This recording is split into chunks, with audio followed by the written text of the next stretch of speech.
Ladies and gentlemen, today, the wandering investor, Ladislas helps individuals reach freedom and prosperity through the use of internationalization and diversification strategies.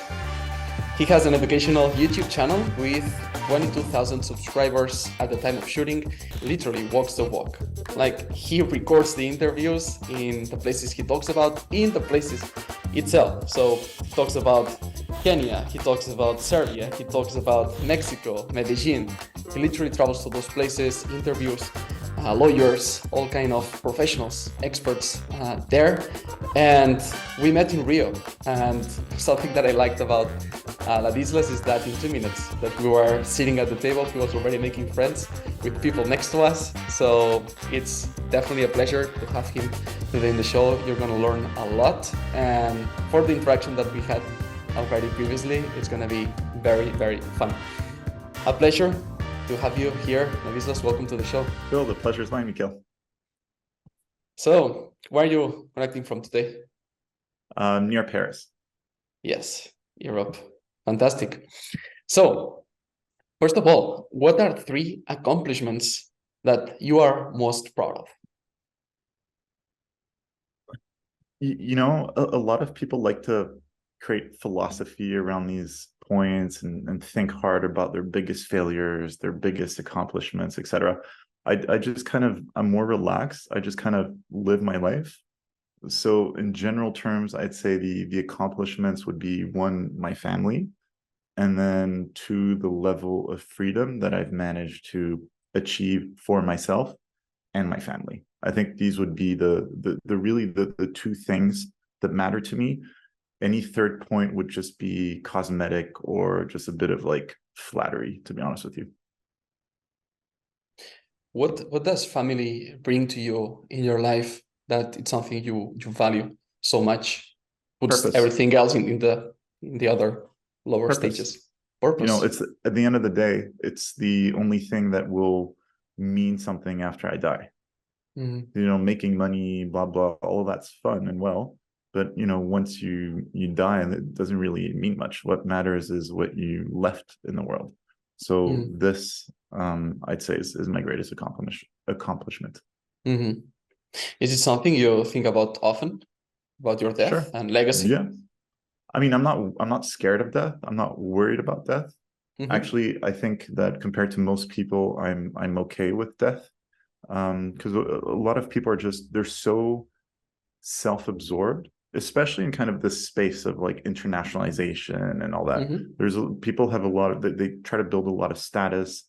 They're obsessed with the self, but they're not able to look beyond. So we talk about death. I'm fine. I could die tomorrow, and I would feel I had a very fulfilling life. I see. It is something I wanted to talk later on, talking about real estate, but since we already started the episode with this, and I know you're into these conversations that are, just not just superficial stuff, but really like important stuff. It is something you already planned, like death. What happens if I die tomorrow? Like this will happen. Do you have a will? Do you have something to perpetuate this generational wealth that the wealth you already created? Yeah, for sure. Yeah, there's a will in place. Yes. And how is this going to be managed? Of course, as far as you feel comfortable talking about, but how is this going to be managed? Because it's incredible. People will know in a second, like all the real estate that you have across the world, like different countries, like jurisdictions, languages, like everything. As diverse as you can get, like Islas is like there, So how is somebody who is not you going to manage all this? What's the structure? What's the system? Yeah, the more international you are, the more complicated your legacy is going to be. Totally. To manage. So typically people would want to have a trust in place, but it's easy to say have a trust, okay? But once you actually start doing business on the ground, having a trust in some random country can lead to a lot of complications when trying to operate operationally, like actually on the ground. If you're purchasing property in whatever country with a trust from the Cook Islands, It all sounds great on paper. You'll see people on YouTube and on Instagram saying Cook Islands Trust, Cook Islands Trust. But once you actually start putting all of these things together, you're actually trying to close a deal. It can just add a lot of complexity. So sure, as you're nearing death, you should gradually move to such more complex structures. But if you believe that you still have quite the lifespan, you should prioritize rather being flexible, to be able to grow your wealth and be able to act relatively quickly. So in this case, typically, companies, etc., are a better way of operating. So, am I worried too much about the structure for my death now that I'm in my mid-30s? No. Will my attitude change once I start hitting, the big 60? Yes. So it's something that that is meant to gradually evolve. And, realistically, whatever assets or real estate I have now will still have it when I'm 60. It'll probably have shifted a few times around. So you can still structure your investments in a way that are good for asset protection, without necessarily going into, Cook Island trusts, just to give an example. I see. To give the audience an understanding, some context, share a bit more about the countries you put your flag, you put like some real estate in, so people can grasp when we are talking about complexity, because I know it. I talked with you about this before, but share a bit if you feel like the countries Sure. you've been into, yeah, so they can grasp. Okay. So just as a bit of background, so initially I studied in Canada and Australia, went to business and law school in Australia, started working in corporate, so at Nestle, the big food company in Switzerland at their headquarters, and then they sent me to Africa for 7 years. So I actually spent most of my 20s in Africa, managing various businesses for Nestle. And my last role there was being on the executive board of Nestle Ghana, running the milk business for a few West African countries. So Ghana, Ivory Coast, Sierra Leone, Liberia. At the age of 30, I was like, cool, it's been good. I did the whole corporate thing in Africa with Nestle. 30s, I want to look for a new challenge. So initially I wanted to look for a job in Dubai, because I like the Middle East. But then I started doing deals. I took a bit of a break, started doing real estate deals, and then it just never stopped. And then now I do this full time. So over the years, I've had, and I have, so real estate in the US, in West Africa, in the Middle East, in Eastern Europe, in the Balkans, in Western Europe as well. And in the last few months, I have made a few moves in Latin America, so Mexico, Colombia, etc. Yeah, so many things here. It's really complex. Like, some people are just focused on what market, and you chose to diversify, which is, by the way, a signature of your brand, right? This internationalization, this diversification, that you have in your motto. You Because choose I'm to interested spread. in, I don't have any strong, look, there are a few ways to make money. One is to really specialize in something in a market. You become you specialize in like real estate in Holland or whatever. And that's great. That's one way of doing it. Another way of doing it is just to, and that's always been my preferred way, because I've lived in, I don't know, like 12, 13 countries by now. I've traveled to 100 countries. I speak a bunch of languages. The world. So, if you want to understand my framework, in my mind, there's always the map of the world, right? With a bunch of figures. Because I spend my time, I read, like I read every day for hours. And at times, things start coming out and start linking together. And you're like, there's probably an opportunity there from a macro point of view. And then what I do then is I go there for a few weeks or a few months, explore on the ground, how do I play this, right? So when I did this for Colombia, for example, went there, and I was looking, okay, cool. How can I play it? You know, what are the best ways to play it? And then I ended up doing both real estate and the local stock market. I did this a few years ago where all the signs were green for Uzbekistan. I went there initially with the idea of potentially buying some prime real estate in Tashkent, the capital city. And you know, I went into it, and technically as a foreigner, you're not allowed to own real estate. But if you do it through a company, it's okay. But if you own real estate through a company, you're not supposed to rent it out. But they don't seem to care too much if it's just one or two. Like the whole thing was just very gray and quite complex. And then I looked at the local stock market, and there were some companies that were dishing out dividend yields of 20% that have no debt on their balance sheets. They're growing 30% a year. I was like, okay, this is probably an easier way to play Uzbekistan. You know, how about I buy a cement company that is just minting cash? How about I play real estate this way through the cement company than Incredible. buying the real estate? So that's what I do. I'm completely flexible in terms of where I go, when I go. I start with a macro focus and then go somewhere and then figure out how do I play it. Like 2 years ago, I was in Serbia for quite a bit because I liked it. I like Serbia. There's geopolitically, it just made sense. Um, I couldn't figure out a way to play it. Like real estate was already quite expensive. It went up even more, so I was wrong. You know, that could have been a good play. The local stock market was just completely liquid and had crazy rules. If you sell your stocks, you have to wait like 6 months to repatriate your money because you need the government to certify that you paid your capital gains taxes properly. And just like some wild stuff.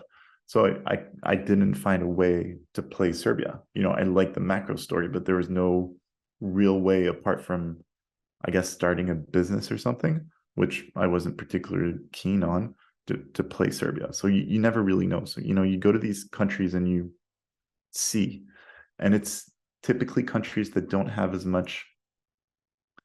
In the emerging markets, you have less data, right? They're typically data poor.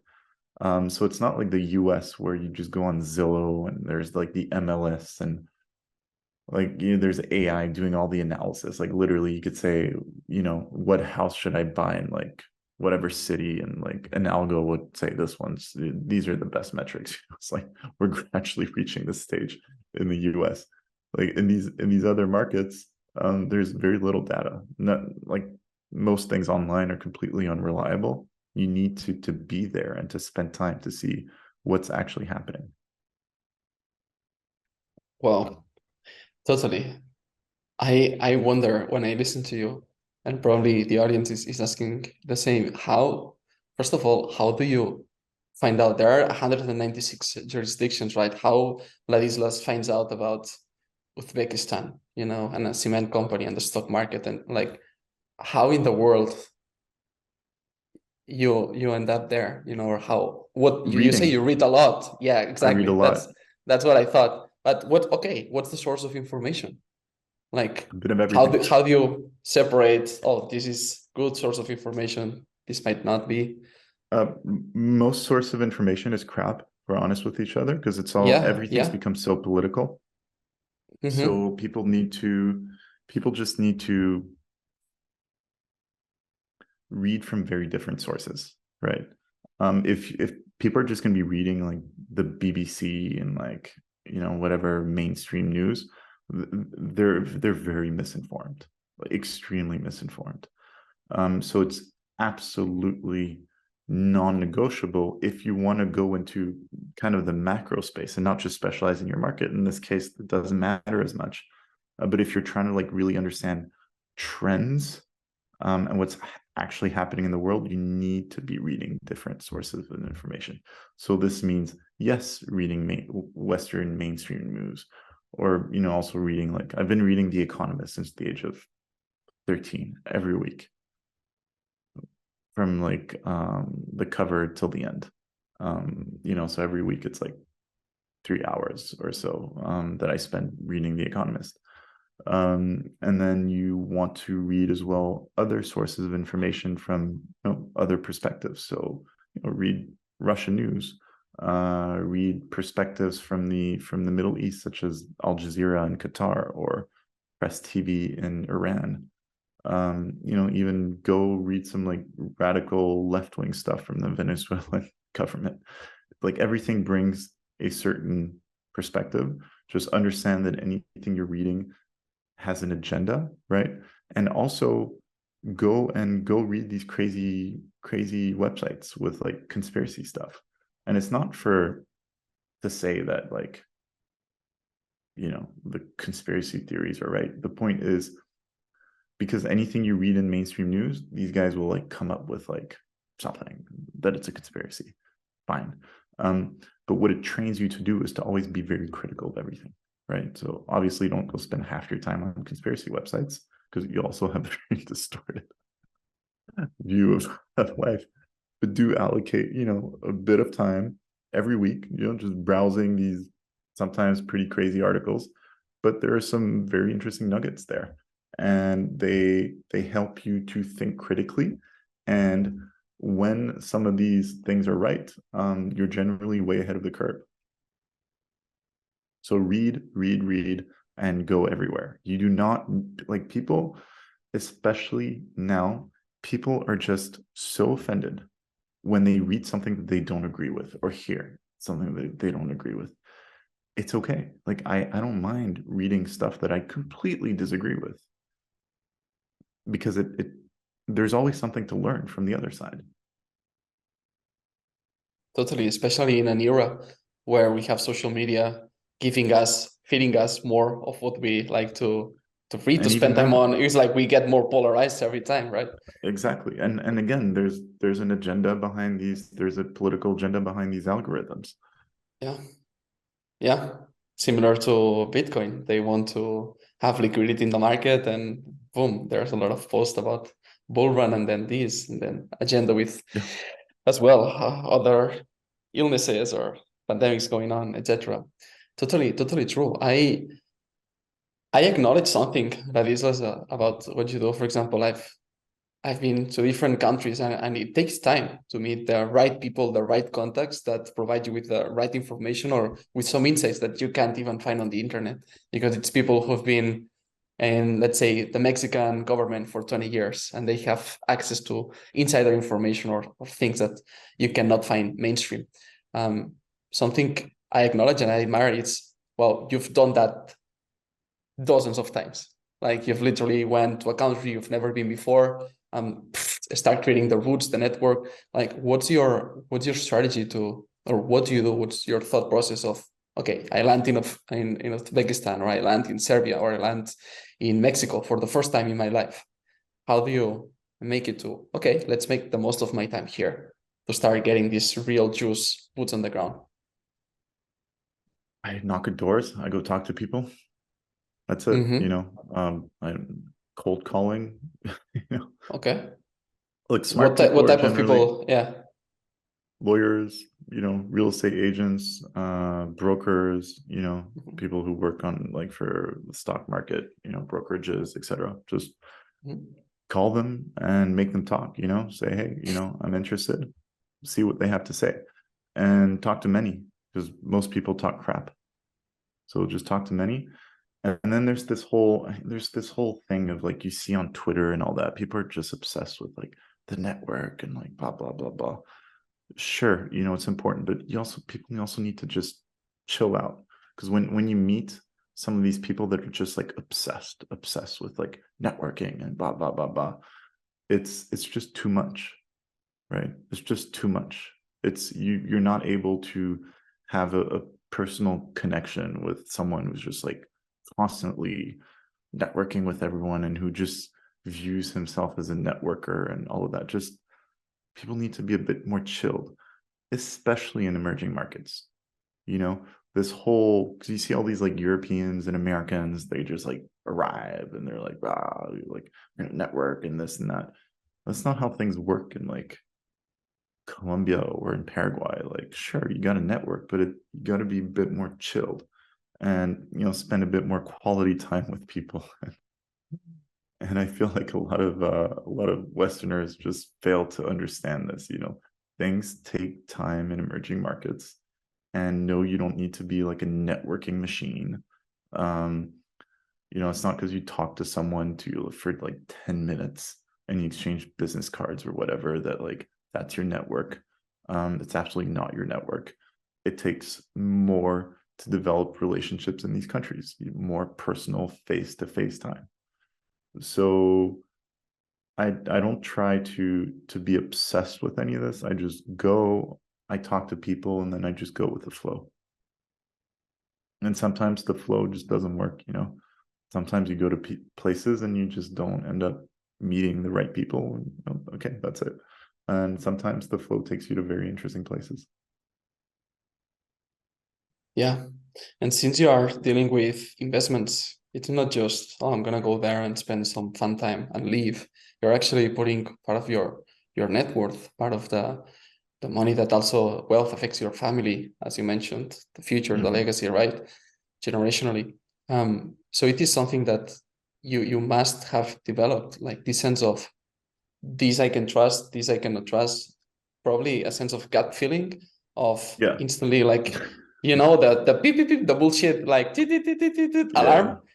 What's Yeah. something that helps you know, okay, this person I just met, it's crap. Oh, I can trust it.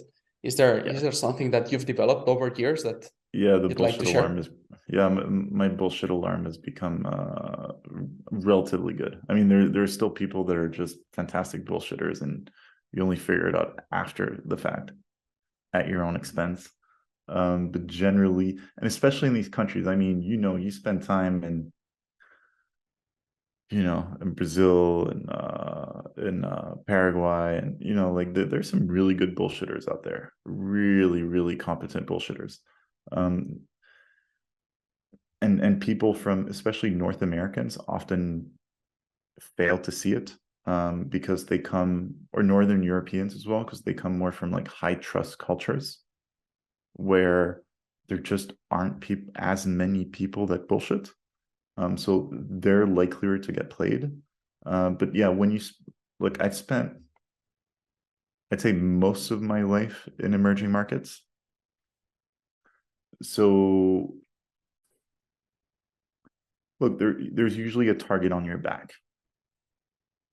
I think it's fair to say when you're a Westerner and you spend time in emerging markets, there's a lot of people that are trying to get a chunk of what you have through not the most honest means. It's not like Sweden. So you naturally develop that sense of being able to tell bullshitters apart. And then as you do business in all of these different cultures, I spend a lot of time in Africa. Now I'm spending more time in Latin America. You get to have a better feel, because again, bullshitters have some common traits across cultures, and you get a feel for it. You can weed them out a bit better over time. It comes with experience. But this is Yeah, really important in these markets. Very important. yeah, totally. And something that you can perceive more, as you mentioned, something very valuable I want to highlight here for everybody, something I agree is meeting them in person multiple times. Yeah. Like, because meeting a lawyer via Zoom from Paraguay when you are in Ecuador, when you are Yeah. in Europe, one time and be like, oh, I can trust this person to help my clients and this and that, or even myself. Like, I don't know. Even when you And meet people twice, like in person, the third time, like they act completely differently after yeah, something you said via WhatsApp between the second and the third meeting. 100%. And you see the true colors. Yeah. Referrals work well as well, because I mean, Yeah. I do have quite the network now, to be fair. So often, if I arrive somewhere, often I kind of have like a list of people that I should meet. So that's one of the benefit of, knowing all these people. So there's already a bit of weeding that has happened. but you're right. Spending time with people is really important for sure. And Totally. like challenging people as well, see how they react in the face of adversity. How do you like to challenge? How do you like to challenge people? Just In what say ways? something that say something that might shock them a little bit, provoke them a little bit, just Okay. challenge them, see how they react. Mhm. Because if they can't react well to a joke or a challenge, what is it going to be when later in business there's like a major disagreement and you need to work together to find a solution? Because again, they're not markets.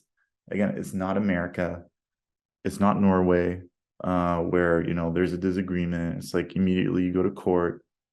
I mean, good luck going to court in Paraguay. I mean, you can go to court. It's going to take But you seven gotta years to have have. the right Yeah, people. Yeah. exactly. And then it's not Yeah. like actually about the court, it's about the like who and who you're willing to pay off, like you don't even want to go there. 100%. It's so like people like Westerners that do business in these markets really need to understand this. Like you're really on your own. You're on your own and there's a target on your back. That's it. And if things go south, you are the one that's gonna probably lose against a local one who's been, I don't know, a Yeah. 50-year-old, a 60-year-old lawyer who has contacts for 40 Yeah. years, knows everybody. Yeah. I've Yeah. heard stories I, of everything, like literally a phone call and saying this person that needs to go to court, like can't leave the country, and like blocking at the airport, like the exit of that person. Just with phone call, it's like, wait, you're not gonna leave the country until you go yeah. to court and we solve this. And it's like, no, I'm gonna take a plane, one phone call, and this person cannot take the plane. So literally like that, just one phone call.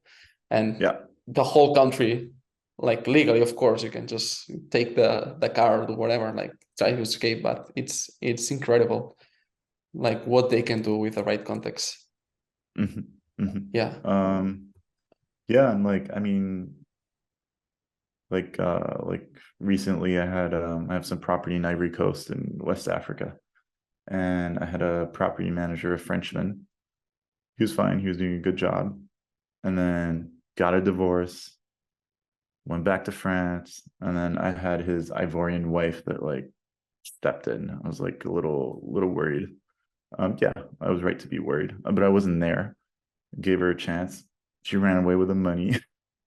She ran away with a few months of rent and like the deposit. And I'm like, in like Colombia, you What you gonna do, right? yeah, what are you gonna do? So, Yeah. sure, I have a lawyer in Ivory Coast. I like in my mind that money's a write-off, but just out of principle, if someone screws me over, I'm not gonna let that fly. So out of principle, I have a lawyer starting the court case and just like harassing her. Like it's just gonna cause her complications, and then with her own bank accounts later, she won't be able to have bank accounts. She'll have to keep cash. It's just you just you can't also tolerate people messing with you, but yeah, these things will happen for sure. Totally. Part of the reward, right, Yeah. is this risk. And this is something I'm wondering, where do you draw, Ladislas, the line between risk and opportunity? Like I'm pretty tolerant of risk. I mean, I bought Russian stocks two days before the Russians invaded, so so at my own expense. At my own expense, I'm very tolerant of risk. Uh-huh. Um, I don't know, like you just weigh it out and then you see, there's no magic formula. There's a magic formula. But do you I'd be think wealthy. being very like okay with risk, um, these bolder decisions, probably bolder right now than when you were younger, that maybe were more conservative because you were more like new or a novice in the market, is like this, or do you think you became more conservative? How did that change over I don't years? know. I kind of like risk. That hasn't changed. Yeah. I'd say, look, risk is all about position sizing, right? It's Okay. about not losing your shirt, right? So sure, I lost a bunch of money on Russian stocks, but it wasn't like fatal. Um, Position sizing, just size accordingly, and you can have fun, take some risks, but size accordingly. Mm-hmm. What's something you would share with your Ladislas? Like, when did you start, by the way, like investing, your first investments?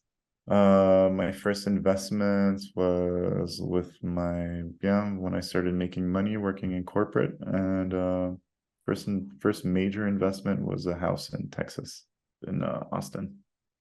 Like Around when what prices year? were 2013, when prices were Okay, really low in the States. Yeah, that was good. 2023, it's 10 years. Yeah, What would I sold it. you, I sold.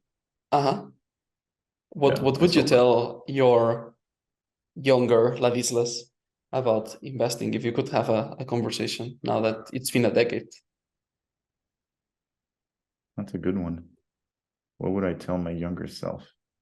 To earlier on look at other asset classes, because I was always attracted to real estate, and I went very heavy real estate early on. But the reality is, I should have also gone into stocks and other asset classes early on, just to be more diversified, and stocks often provide more alpha as well. So I think that would have been my number one advice. Don't just look at one asset class across jurisdictions, but look at multiple asset classes across jurisdictions. I see. What's something that got you attracted to real estate and go I so think heavily with it? just like everyone else, you can touch it, you can feel it, you live in it, so you feel you have a better understanding. You see your own family. My family's quite conservative, so they were always dealing with like a lot of real estate stuff. I figured I had a better understanding of that asset class than other asset classes, which is true, I did. But yeah, that's it. Interesting. And I guess that over these 10 years, you had influences, probably, of course, through the authors, what you read, or maybe people in person. What are the three major, would you say, three people that you can like remember, be like, wow, these three people really impacted my life in a positive way, or even like changed the course of my life because of how big the influence was for me? I know a lot of people are going around saying they have mentors, they do all of that. I don't know. I don't read like business books. I never read any business books. I don't read any of these, like, I don't know, inspirational self-help, all that. Like, I'm not criticizing them. It's just not what I'm into. I read a lot of history. So I guess, just books about history made me think about things. But I can't say I have like mentors or like life-changing moments, or this Hmm. dude that I follow that like inspired me to do this and that. That's never been Yeah, my process. I've just always kind of done my own thing. I'm like, obviously I'm influenced by people and by what I read and what I watch and all that. But there's no like specific, could be sure, I'd say somebody like, from history, could be somebody from history, could be somebody. No, nothing. yeah, Like you just pick from everywhere. yeah, it's just a bit from everywhere. Yeah, yeah, yeah. I Yeah, mean, yeah. nice, nice.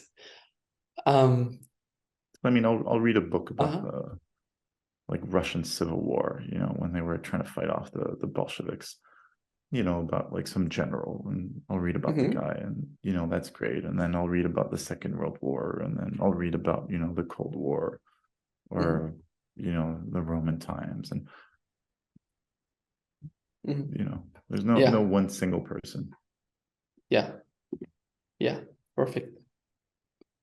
Before hitting record, now I wanna take another section of this episode. Before hitting record, you mentioned that you had some challenge, or you had some moment of more interaction, more back and forth you wanted to go into. Is there a topic you want to bring into the table, talk about, Um, the two of us? I like. I think people need to understand that the world is changing at an objectively uncomfortable pace. Hmm. Like the pace of change we're witnessing in everything is quite scary, if I can put it this way. We don't understand what's going on. If we just look at like how the world changed in the last 3 years, I mean, just look at what happened in the last 3 years, like the level of change and everything that went down. And if we say that, and there's still so much uncertainty, so many things are unresolved.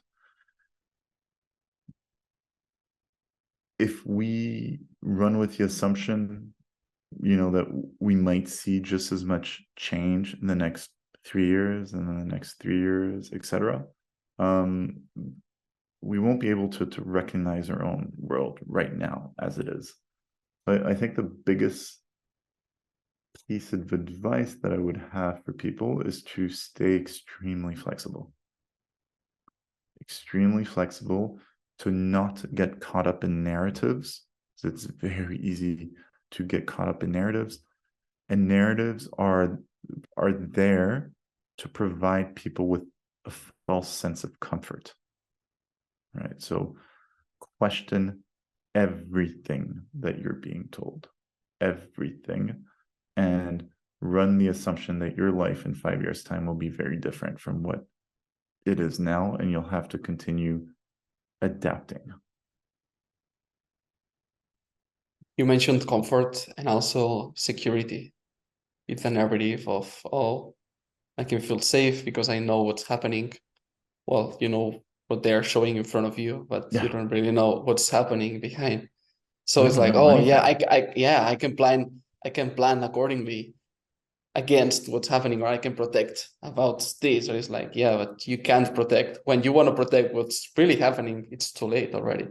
When they are showing you, oh, inflation is this rate, it's probably been this rate for already 5 years. And now they are just letting you know that this is the official inflation rate now, right? Yeah. Or things like Argentina. Like it's crazy. Mhm. Like, I was following Twitter this week with the movement of the currency, and it's crazy. It just like went 420, 450, 470, 500. It's like 7% inflation in a day, Yeah.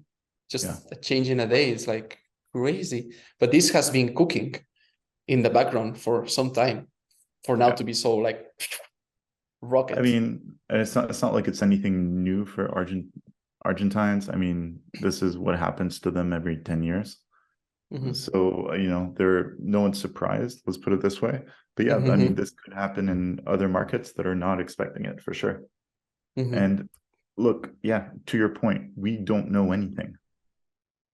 We do not know anything. People who think they know don't know. Like we don't know anything, even history. We're just being told what, I don't know what we're being told. Like, is any of it Exactly. true? We don't know anything. I Yeah. think, and that's the starting point for actually also any investment, any life decision, is just admitting to yourself that you don't know anything.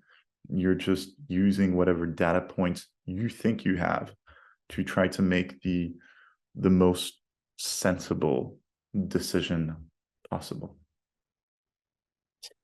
I like having this talk now because with our chat now, I can see more depth in your thinking, and I can see more like a philosophical thinking behind your investments, behind the way you operate.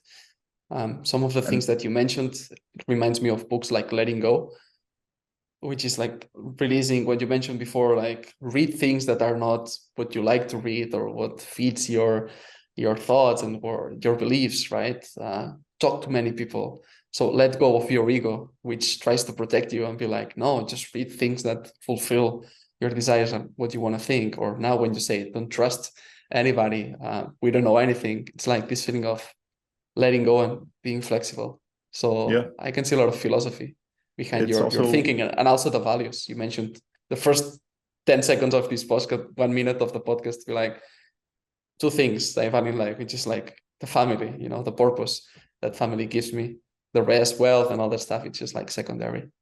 yeah, like I don't actually care about money that much fundamentally. I never really did. I value the freedom that money gives me, but it's not about money. It's not about like fast cars and spending and like staying in like expensive places. I don't really care about any of this. I just like the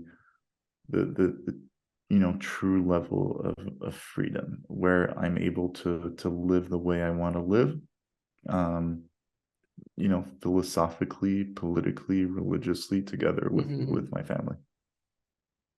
Mm-hmm.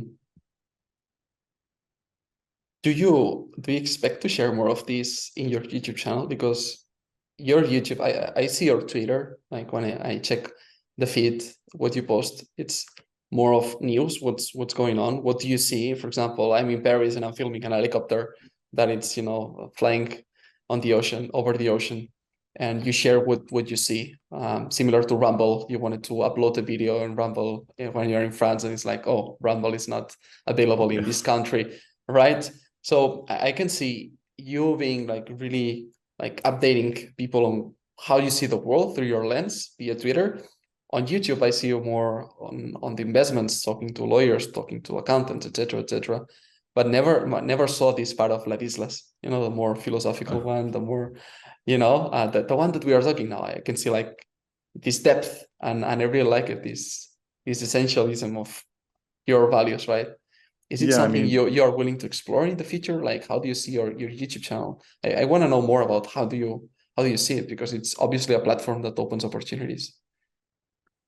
I don't think it's part of my content strategy to have like one content pillar that is like Ladislas's philosophy. Uh-huh. Maybe a marketer would tell me that, I should because it makes me more personable, relatable, blah blah. Um, Look, People can just I'm, listen to this podcast and that's it. yeah, yeah, they can just listen to this. Yeah. um, I don't know. Like, I'm just happy to just make content as I go around and look for, business, for real estate investments, stock market investments. I just, do the content, Mm, upload it, mhm. easy, happy, it's informative for people, but I don't really see myself, in front of a camera talking like philosophy. Um, and honestly, I'd run out of Yeah, stuff to say pretty quickly. yeah, yeah. It's been almost So 2 years that you started this YouTube channel.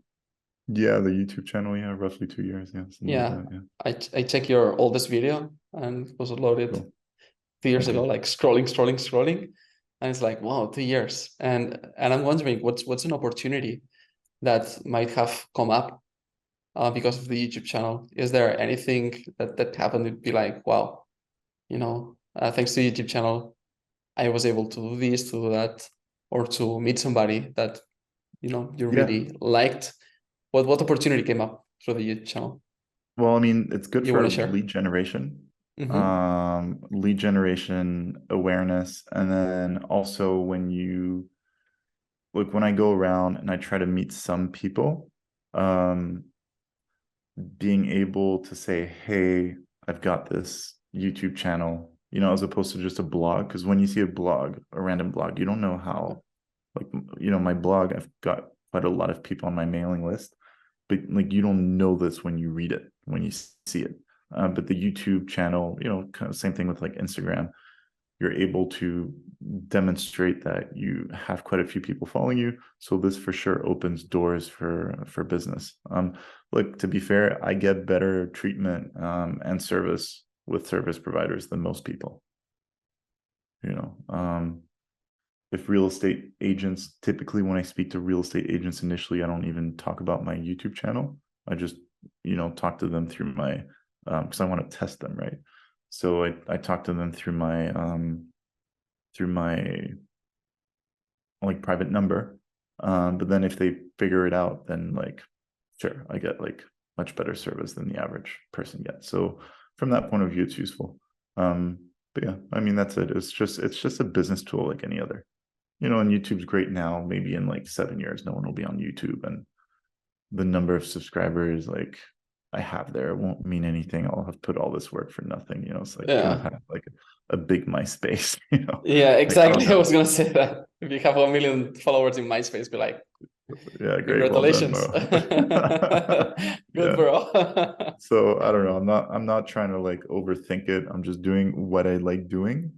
I think this is very important as a content creator. It's actually, so you see just too many people out there, they're trying to like do too many videos, they're trying to do this and that, and then they start hating it. Like they try to record the next video and they're like, their stomach hurts. You know, like my main priority is managing my own finances, my own portfolio, and spending time with my family. Like those are my like my core objectives.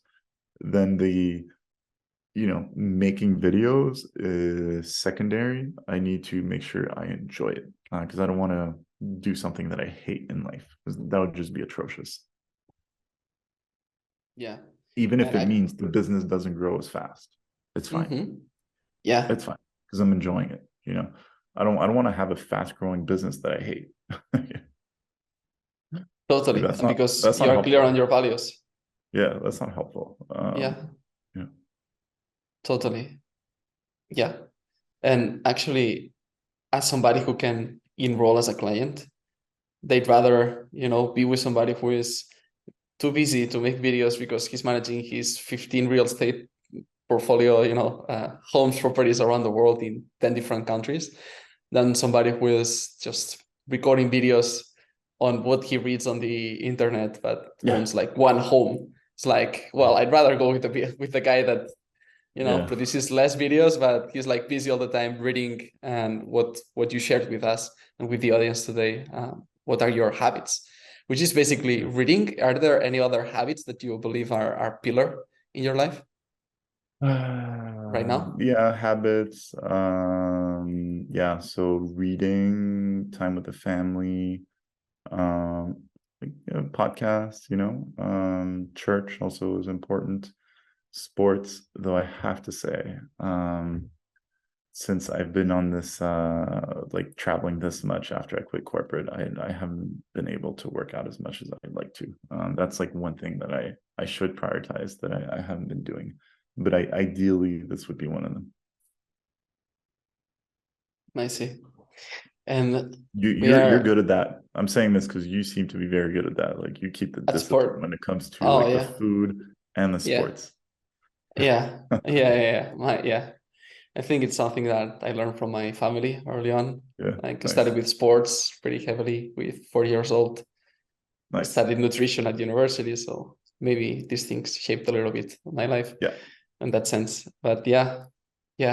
Um, Regarding reading, probably one of the episodes, one of the guests that we had in this show that reads probably the most, as far as you shared. I'd love to know what are books that you recommend your younger self, again talking to Ladislas, younger Ladislas 10 years ago, or even like sharing it with your kids. Be like, okay, like this is something I wish I had read sooner, or even share with the audience. What are some reads that you really recommend? Could be in different areas. Cool. Cool. So one is, I mean, obviously the Bible. Your audience is probably quite a lot of Westerners. Any Westerner should, understand their own cultural roots, whether they're Christian or not. I mean, the reality is, Christianity has been with us for many, many hundreds of years, and it was one of the core pillar of our societies for so long. So if you don't understand Christianity, you don't understand your own family background. So that's one. Two is 1984 by George Orwell. You people just need to read it. I know a lot of people are like, "Oh, Big Brother 1984." Sure, sure. People need to read it. Like, actually sit down and read it. Not only is it a very enjoyable read, but it will make you question a few things. I think this is important. You'll look at things differently. So this is really a classic. And then another one that I read recently, which is really good, is I need to Google it here. Try to find the name again. I forgot it.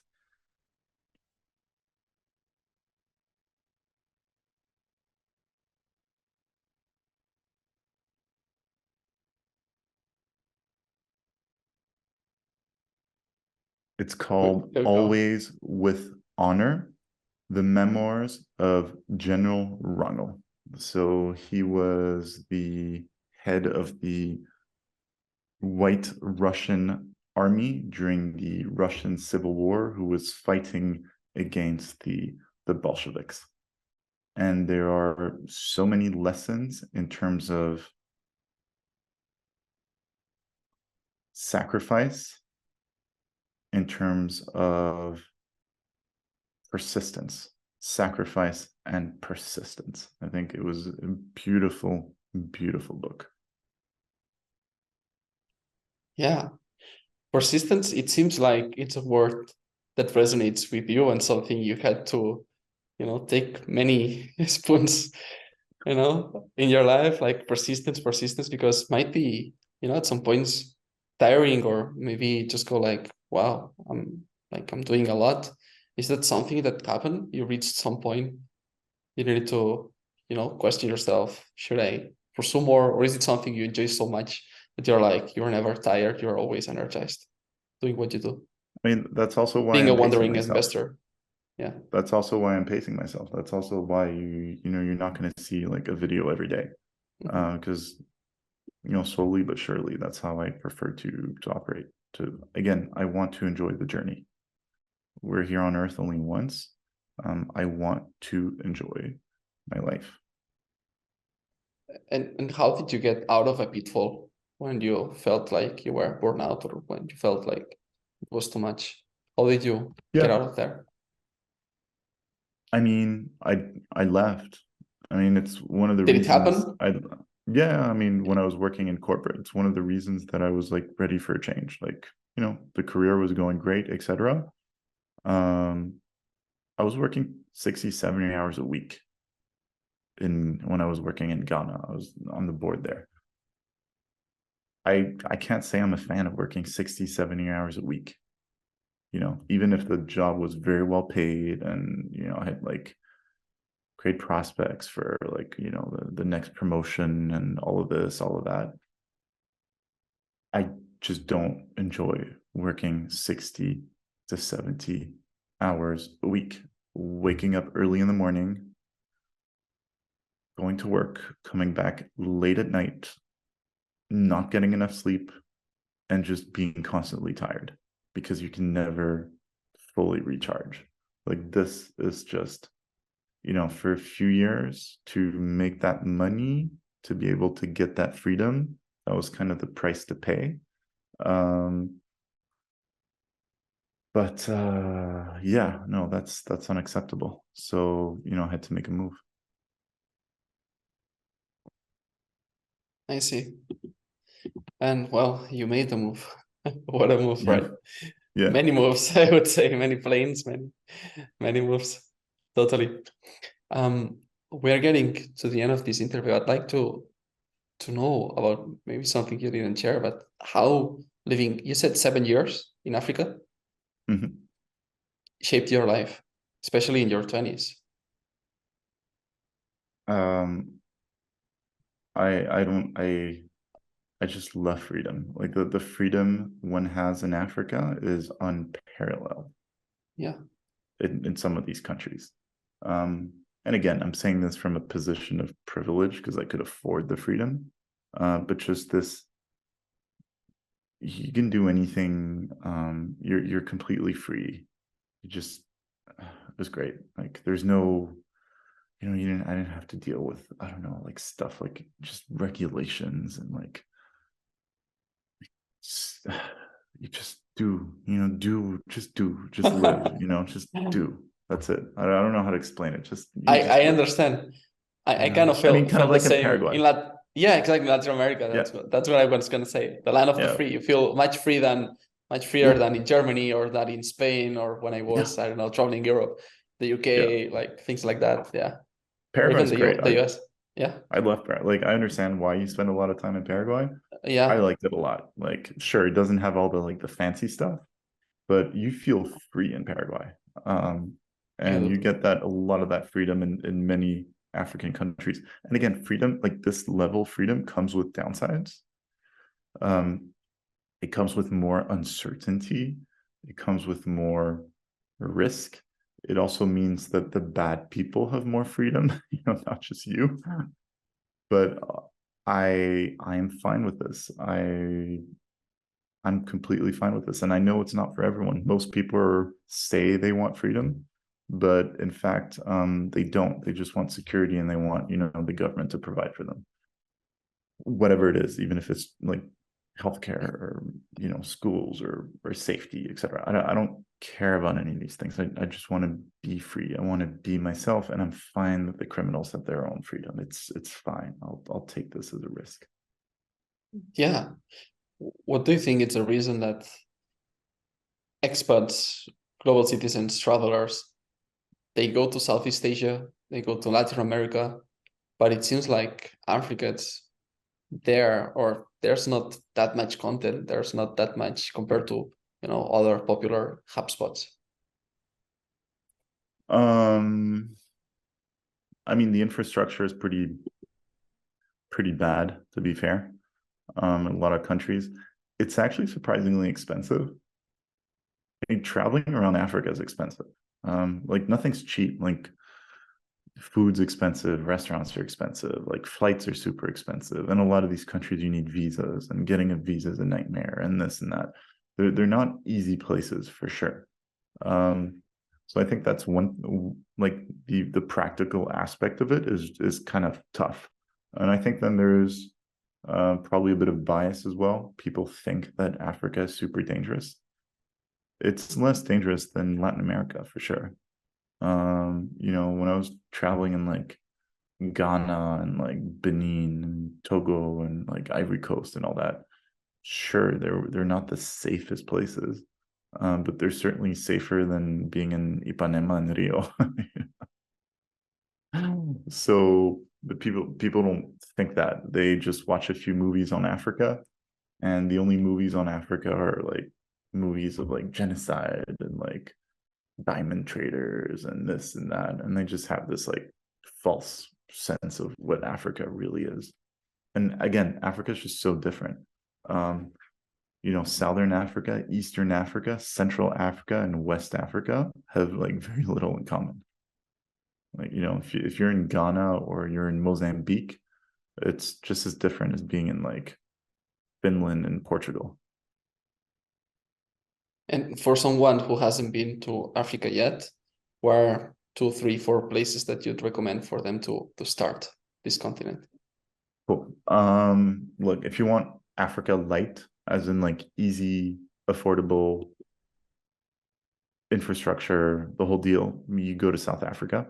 You go there, you rent a car, don't take public transport. You'll get mugged. And just like driving around the country. The roads are good, the hotels are nice, the restaurants are good. It's great. Cape So Town, you for do that. example? Yeah, I mean, do Cape Town for sure, but don't spend. I mean, that's Europe. Like Cape Town feels Okay. like Europe. Okay. So sure, go there, but then go into like a bit more north. Go Like, into Limpopo, go into KwaZulu-Natal, go into Mpumalanga. Then you drive into the little countries around like Eswatini. You go into Lesotho, the little country inside of South Africa. Like you do these things. okay. And you can do all that with a rental car that costs like $25 a day. And it's cool, like really cool. So that would be number one. If you want to go for, and you can do all the safaris you want in South Africa, they're really nice and a lot more affordable than doing safaris in like Tanzania and in Kenya. So like South Africa just ticks. I lived there for 4 years. South Africa ticks like so many boxes. Actually, if you were to ask me what's my favorite country, if I could live somewhere, if the taxes weren't so horrific, and if it wasn't so far away from everywhere, I'd be in South Africa still. Amazing. Lifestyle, like truly amazing. But again, crime, violence, but freedom also. Then I would highly encourage people to go to Madagascar. Madagascar, from a nature point of view, is absolutely stunning. Every national park is completely different from the other. I mean, it's an island that has its essentially own ecosystems. Like everything's different. The animals are different. The trees are different. Everything's different in Madagascar. It's just beautiful. So I'd really encourage Madagascar. It's the only place whenever I go there, I come back super sick. I'm always sick when I go to Madagascar. So that's a bit of a caveat. Um, and Any I don't recommendations to don't get as sick? I don't know, but Okay. I don't know. I feel No it's like, way. Just assume it as part of the trip. oh, look, last time I went there, I came back to South Africa. I was just like so bedridden. And so I had they did all these like blood tests on me, like just everything. I was like so sick. And then it was the tropical diseases center of Johannesburg. So I mean, in terms of like tropical diseases, you want to go to like London, Paris, and like Johannesburg, best in the world, right? And the doctor was like, yeah, when people come back from Madagascar, they often have stuff. We don't quite know what it is. Just, rest and They call it sick if things discover get worse. they discover illnesses It's from just, tourists. I mean, Okay. just like everything is different in Madagascar. Like I said, flora and fauna, everything's different. They had their own evolution. Probably the bacteria, viruses are different too. So, zero immunity, just boom, each time I'm down. So that would be the second one. And then the other one, though, right now it's a bit, quite a few issues, but I guess it's still pretty possible, is Ethiopia. Ethiopia was never colonized, pretty much the only country that was never colonized. I mean, the Italians came through for a bit, but it was more of an occupation rather than colonization. And they have so many interesting cultures.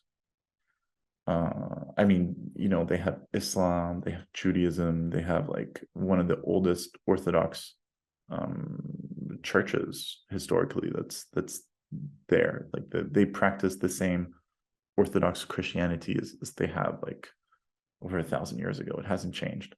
So you go to these monasteries in the mountains that were carved into the directly into the mountain, and monks, like Ethiopian Christian Orthodox monks, have been living there continuously for like over 1,000 years. You see stuff like this, and it's really wonderful. So I remember going to Easter Mass during Orthodox Easter in Addis Ababa. It was in one of the cathedrals. It was an exhilarating experience. So culturally, Ethiopia packs a bunch for sure.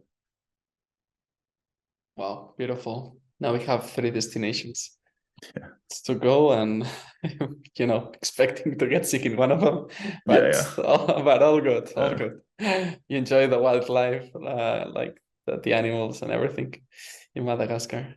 Oh, beautiful. We're wrapping up this interview, and I'm gonna ask the two questions that I ask at the end of every episode. The first one, Ladislas, is if you had the opportunity to write something on a giant billboard that would display for 24 hours in a capital of the world, and that the whole world would see it streamlined, everywhere for 24 hours, what would it say there? You are being lied to. Where would you place it? In what I don't capital know. of the world? Any? Most. Just like most of them, you are lied to. You are being lied to. You are Yes. being lied to. Okay. And finally, who do you think, who would you like to see coming next in this podcast? Who should come next as a guest? Yeah, I think you should reach out to Scott Ashraf. He's a fund manager based in Uzbekistan that I interview once in a while, and I think he'll give your audience a very interesting take on how the world is changing and is really bifurcating between East and West, and what some of the implications are from a commodities point of view, from an energy point of view. So it's more investment focused, macro focused. But I think people, I mean, your audience is mostly Western. Mm. Westerners, we need to understand that we are not the center of the world anymore. Yes, we were the center of the world for the past few hundred years. Amazing, great. It's brought us to where we are. Things are changing, and people don't necessarily like us that much. And we need to be ready for the changes that are going to be taking place. Because right now, people just still live in like la la land. Changes that are taking place, would you say, especially in the Middle East? Yeah, from a macro point of view, yeah, like what some of the policies of our governments are gonna bring us from, essentially lead us to from an economic point of view, like complete mismanagement of energy policy and also geopolitics. We are shooting ourselves in the feet, and we are probably not gonna, in aggregate, gonna become much richer as countries. And Scott can shed some light on these topics. Yeah, I mean, he's got his Fantastic. thesis. He's got his thesis. And his thesis is very interesting. Love it. Thank you for your generosity, Ladislas, for your time, for all the topics that we covered, even like the philosophical part that people don't usually see in other places. Thanks for sharing from your values. Go ahead. Yeah, we started the podcast talking about death, so I hope people didn't like leave within the first 2 minutes. Yeah, but the right ones will have stayed, so it's gonna be a good filter. What we mentioned, right? People should get offended more often and start listening to things they don't usually listen to. Thank you for your time. It's been a pleasure.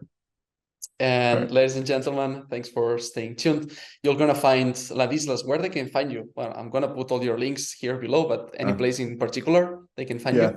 Yeah, the best thing is to subscribe to my free private list. So it's like a mailing list on the wanderinginvestor.com. And then people will get updates as I travel around the world looking for unique investment and immigration opportunities with a particular focus on emerging and frontier markets. Everything is going to be linked, as always, in the description of where you're listening or watching this from. And yes, stay tuned. Follow Ladislas. You're going to get a ton of value. And ladies and gentlemen, I'll see you in the next episode. Be extraordinary. Adeu.